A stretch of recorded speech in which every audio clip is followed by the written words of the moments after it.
Canals के मामले पर आप लोग भी हुकूमत से काफ़ी ज़्यादा, वफाकी हुकूमत से, पाकिस्तान मुस्लिम लीग नून से, आपके जो इत्तेहादी हैं उनसे नाराज़ हैं। ये नाराज़गी किस हद तक जा सकती है? अगर आप लोगों की बात ना मानी गई, हुकूमत से अलहदगी का ऑप्शन इस्तेमाल हो सकता है?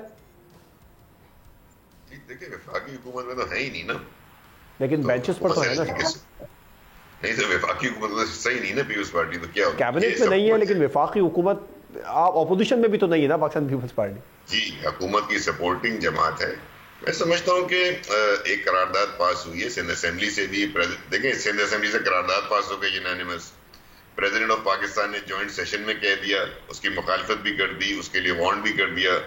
चेयरमैन है पाकिस्तान पीपल्स पार्टी के बिलावल भुट्टो ज़रदारी साहब, उन्होंने पार्लियामेंट के फ्लोर पे इससे बात कर ली, खुलेआम जलसों की बात कर रहे हैं। वज़ीर आज़म से मुलाकात करके कह दिया। वज़ीर आला सिंध ने मुराद अली शाह साहब ने खत लिख दिए कि भाई आप इसके ऊपर सीसीआई का इजलास बुला लें, उस वक्त तक इसको आप होल्ड करें, पेंडिंग रखें। ये तमाम चीजें हैं ना, हो रही हैं अपनी जगह, और उम्मीद अच्छे ही की रखी जाएगी।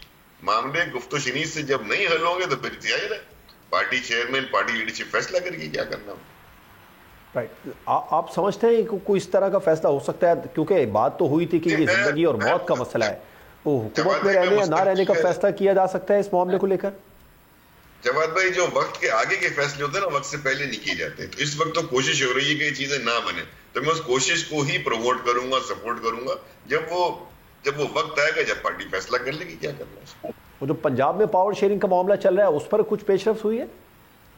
नहीं, उसमें भी पेशरफ्त नहीं है। उसमें भी सख्त जो है वो रिजर्वेशन है पंजाब की पाकिस्तान पीपल्स पार्टी की लीडरशिप को, कि जो वादे लिखत में मुआहिदों की शक्ल में हुकूमत बनाते हुए थे, ताउन के वक्त हुए थे, उन पर इम्प्लीमेंटेशन नहीं है, तो सख्त रिजर्वेशन। सब्सक्राइब करें और बेल दबाएं ताकि कोई खबर रह न जाए।